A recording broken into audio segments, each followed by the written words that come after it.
Well, Voight had kind of a standing, ongoing confrontation with the wannabe mayor, Brian Kelton.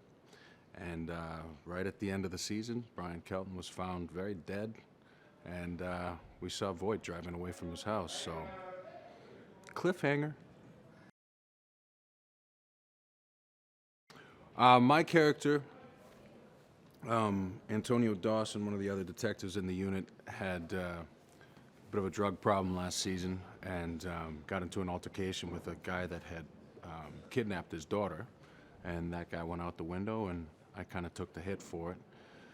So by the end of the season, that had all caught up with me. Like I said, you know, the wannabe mayor, Brian Kelton, wanted Voight's head and kind of went after Ruzek, and Ruzek ended up in prison.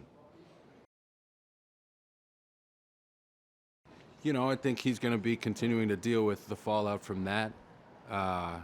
You know, Voight's not going to let him rot in there by any means. But yeah, I think we'll see them continuing to deal with the fallout from that, the fallout from Antonio's drug problems. And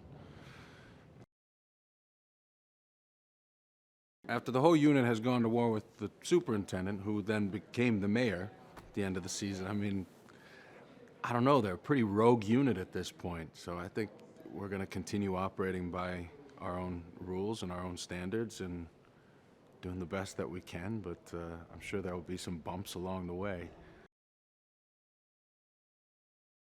So this year we got a new character coming in, played by Paul Adelstein. He'll be the interim superintendent, and actually, pretty early on, he and Voight create, I don't know if I want to call it a bond, but they you know, they work together, and so we'll see if he'll become another enemy, frenemy, or if maybe finally Voight will have a friend at the top, you know.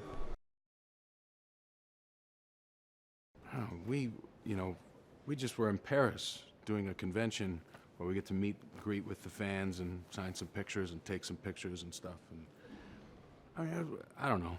That's the coolest thing in the world, to travel around the world and be in the middle of nowhere, Greece, and have somebody come up and be like, "I love your show." Like, I don't know. It's just mind-blowing to me. Yeah, it's fan base keeps growing, which I like because I like my job. Thanks very much. And yeah, I can only imagine that the writers will keep pumping out some really interesting stuff. Yeah, I gotta be honest. The 3 shows being on one night was something that I was a little skeptical of, and I've been very proven wrong. I mean, it's been working like a dream as far as it helps all of our numbers. And, you know, then you have fans that I was only fan of Med, but now because it's so convenient to watch Fire and PD, I've become fans of the other shows and so on and so forth. And I was actually just talking to my sister over the summer, and she said that it's really nice to know that on Wednesday nights, she gets to come home and she gets to sit, and that's her night for TV. You know, the rest of the week she tries to keep active, get things done, but on Wednesday night she knows she's going to be home, and she's got these 3 shows on that'll entertain her for a good 3 hours. Yeah, the crossovers are a blast. I mean, I think there's more TV shows doing that now these days, but I think we're the ones that came out the gate and tried it out, and it tested pretty positive, you know?